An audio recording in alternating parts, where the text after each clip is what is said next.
Do you feel like distractions are running your life? You sit down to work, but 10 minutes later, you're scrolling social media or checking emails. Why does staying focused seem harder than ever? That's the reality for many of us, and it's why today, we're tackling the art of staying focused in this age of constant distractions. And trust me, you'll want to stick around because we've got 10 vocabulary words to boost your focus and productivity at the end of this podcast. Joining us today is someone who knows all about focus. Please welcome Toby, a seasoned focus coach with over a decade of experience helping people regain control of their attention and productivity. Welcome, Toby. Thanks, Sophie and Chris. It's great to be here. Staying focused is definitely one of the most crucial skills we need today, and I'm excited to share insights and strategies to help everyone navigate this challenge. We're really looking forward to your sharing. Can't wait to see what you have in store for us.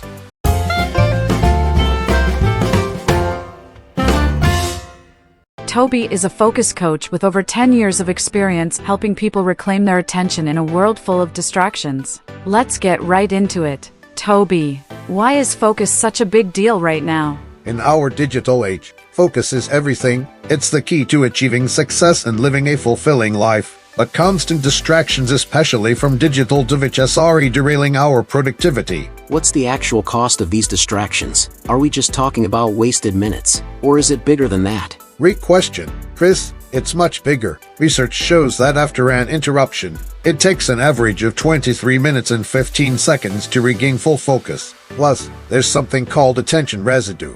When you switch from one task to another, part of your attention remains on the first task, making it harder to focus on the second one. That explains why multitasking feels so draining. So, what are the main culprits stealing our attention? Number one is, without a gap, our phones, notifications, endless scrolling, and even just seeing your phone on your desk can be a huge distraction. Then there are environmental factors, like noisy workspaces or constant emails. It's amazing how such small interruptions add up. What's your advice for fighting back against these distractions? Start with small changes. Place your phone face down or in another room while working. Turn off non-essential notifications and establish no-phone zones, like at the dinner table or during deep work sessions. Toby, you've really opened our eyes to the urgency of focus. Next, we'll dive into some actionable techniques to regain control of our attention. But before we move on, here's a quick teaser for everyone listening. Did you know some people even film themselves working to stay focused? Stay tuned to learn more about that.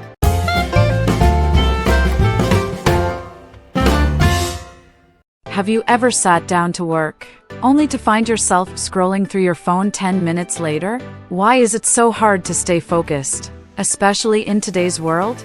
Well, that's exactly what we're diving into today. And we've got Toby, a focus coach with years of experience helping people break through distractions, to share some game-changing insights. Oh yeah, we're talking strategies for enhancing focus, everything from planning your day to dealing with those pesky notifications that seem to buzz at the worst times. Let's get right into it. Toby, one of your key strategies for improving focus is understanding the difference between traction and distraction. Can you explain what you mean by that? Absolutely, Sophie. The key to focus is intention. Traction is about moving toward what you truly want to achieve, whereas distraction pulls you away from it. For example, if you plan to write a report but end up watching cat videos, that's distraction. But if watching those videos was part of your break time, then it's traction that aligns with your plan. So, having a plan is essential. Otherwise, it's easy to veer off track. Exactly. Without a plan, you don't even know what you're being distracted from. That's why time blocking and color coding your schedule are so effective. By assigning specific times to specific tasks, you create clear intentions. I love that. But distractions are everywhere, especially our phones. Any tips on managing those? The phone is one of the biggest culprits. I always recommend starting with simple steps. Turn off non-essential notifications, use do not disturb modes during focus time, and designate no phone zones. I'll admit, I'm guilty of keeping my phone right next to me during work, and sometimes, it feels like I'm just waiting for it to light up. That's actually common. Research shows that even having a phone in your line of sight can reduce cognitive performance. Placing it out of reach is a small but impactful move. That's a great point. Toby. And there's something called attention residue, right? What's that about? Yes, attention residue happens when you switch tasks. Even if you stopped working on task A and moved to task B, part of your attention lingers on task A. This reduces your efficiency and makes it harder to focus fully on the new task. So, minimizing task switching is crucial. Exactly. Single tasking, where you dedicate uninterrupted time to one activity, is the antidote. And it's not just about being productive. It's about engaging deeply with what you're doing. I'm already thinking about how I can tweak my own routine. Thanks for those tips, Toby. Yeah, this is gold.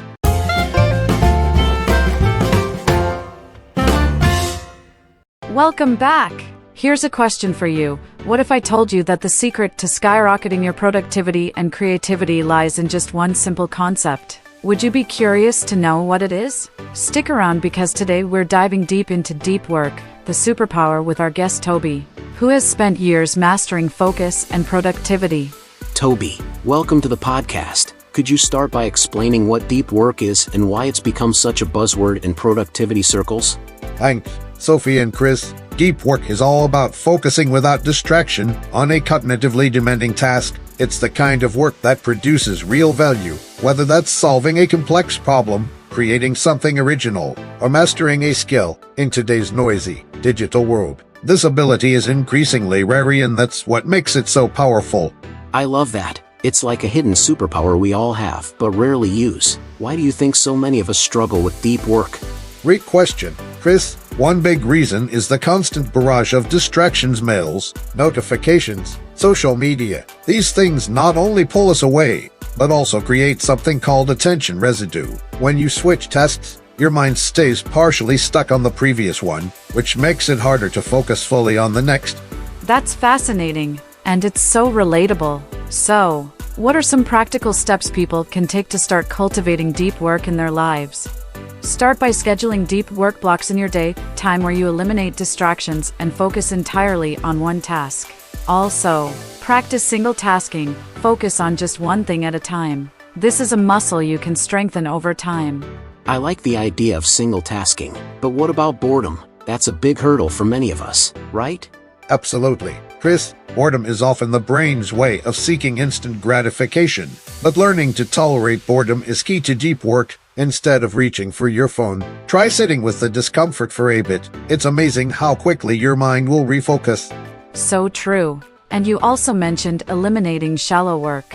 Can you tell us more about that? Shallow work includes tasks like replying to emails or attending unproductive meetings. While they feel urgent, they don't contribute much value. By reducing the time spent on these activities, you free up more time for deep, meaningful work. This is so eye-opening. Toby, any final advice for our listeners who want to make deep work a habit? Yes, start small. Even dedicating 30 minutes a day to deep work can have a huge impact. Over time, you'll find it easier to sustain focus for longer periods, and the results will speak for themselves. Amazing tips, Toby.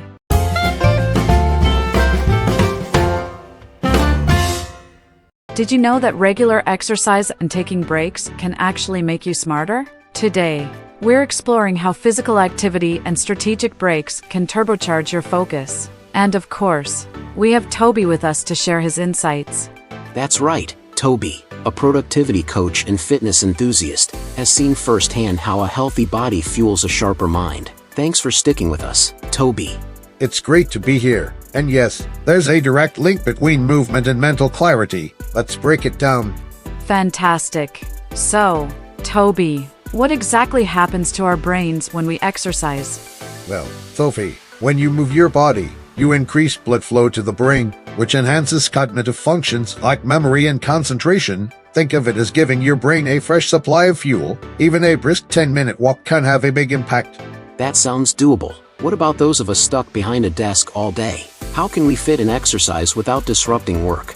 Great question, Chris. One simple way is to incorporate short, intense workouts during your breaks. It's called micro-workouts. For example, you could do jumping jacks or push-ups for a minute or two. It boosts energy and resets your focus.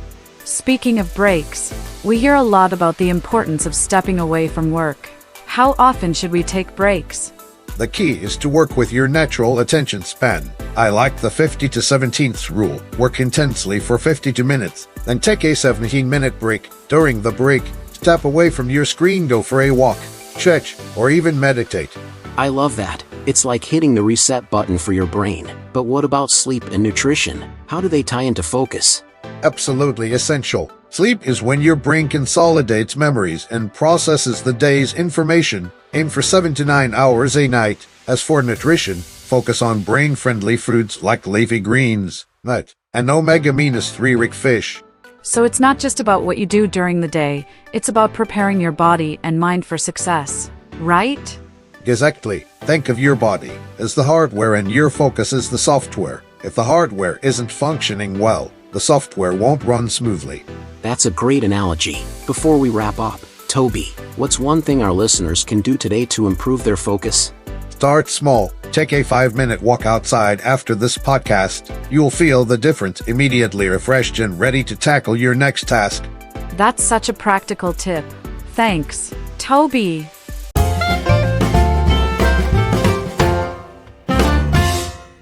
Have you ever wondered if there are fun ways to stay focused? Not just productive, but actually enjoyable techniques that keep you in the zone? We're diving into that today with our guest, Toby, who's here to share some game-changing strategies for focus and productivity. Yeah, we've all heard the basics. Turn off your phone, make a to-do list. But what if you could use creative tricks that make focusing not just a chore, but something you look forward to? Exactly, Toby. With your years of experience in productivity coaching, what's one of the most surprising strategies you've come across? One that always gets a reaction is filming yourself while working. I know it sounds odd, but when you set up a time-lapse camera, you're less tempted to pick up your phone or get distracted because you feel accountable. Plus, watching it back can be incredibly motivating. It's like seeing proof of your hard work. That's brilliant. So it's not just about getting focused, but also creating this visual feedback loop that keeps you inspired. I love that. Another unique idea you've mentioned before is writing down distracting thoughts. Can you walk us through that? Or the idea is simple. Whenever a thought pops into your head, like remembering to email someone, checking the weather, you jot it down on a notepad. That way, your brain can let go of it instead of spinning it around, and you can return to your task with a clear mind. That's such a small action, but it makes so much sense. By acknowledging the thought without acting on it, you're not derailing your focus. Absolutely. Toby, you've also talked about mindfulness breathing. How does that tie into staying focused? Mindfulness breathing is a fantastic tool. It helps reduce what's called attention blinks, which are those tiny moments where your brain zones out. By focusing on your breath for just a few minutes, you train your brain to sustain attention for longer periods. So, something as simple as mindful breathing can actually rewire how your brain handles distractions? Exactly. It's about building mental resilience, and the best part, it's free and accessible to everyone. These are such actionable tips, Toby, and they really show that focus doesn't have to feel rigid or boring. It can be dynamic and even fun.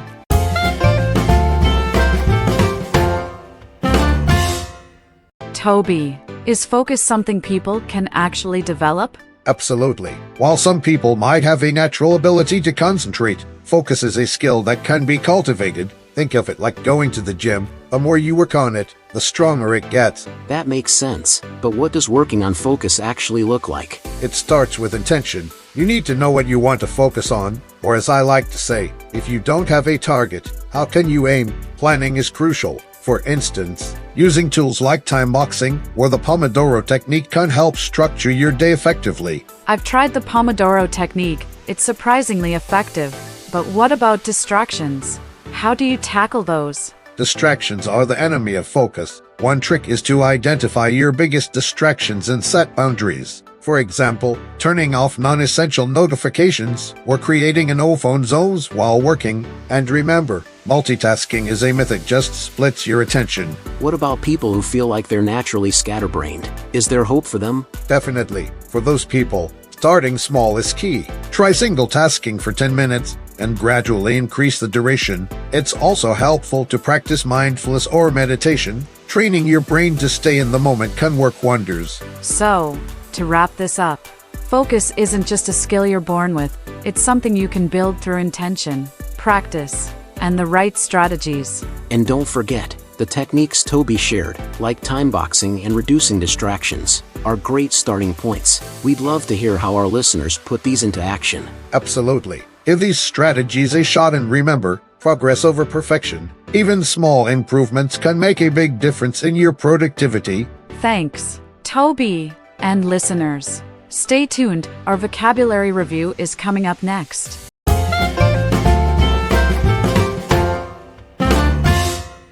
All right, everyone, it's time for our vocabulary review session. Grab your notepad because we're diving into 10 essential words to enhance your focus and productivity. Ready? Let's go! First word, focus. Can you all repeat after me? Focus. Focus means the ability to concentrate on a single task or goal without getting distracted. Here's an example. When you focus on your studies, you can finish assignments faster and with better quality. Next up, distraction. Repeat after me. Distraction. A distraction is anything that takes your attention away from what you're doing. Example: my phone notifications are the biggest distraction when I'm trying to read. Now, let's learn. Productivity. Repeat after me. Productivity. Productivity refers to how effective you are in producing work or completing tasks. Example: using the Pomodoro Technique improved my productivity significantly. The next word is deep work. Let's say it together. Deep work. Deep work means working in a state of intense focus without distractions to complete challenging tasks. Example: writing a book requires hours of deep work to stay creative and consistent. Here's a fun one. Traction. Say it with me. Traction. Traction is the action of intentionally working toward your goals. Example: having a detailed plan helps me gain traction on my long-term projects. Next, let's learn the Pomodoro Technique. Repeat after me. Pomodoro Technique. This is a time management method where you work for 25 minutes and then take a short break. Example: I use the Pomodoro Technique to focus on my tasks for an hour straight. Let's try mindfulness. Say it with me. Mindfulness. Mindfulness means being fully aware of your thoughts, feelings, and surroundings. Example: practicing mindfulness during work helps me stay calm and focused. Here's an interesting one. Attention residue. Repeat after me. Attention residue. This happens when thoughts from a previous task interfere with your focus on a new task.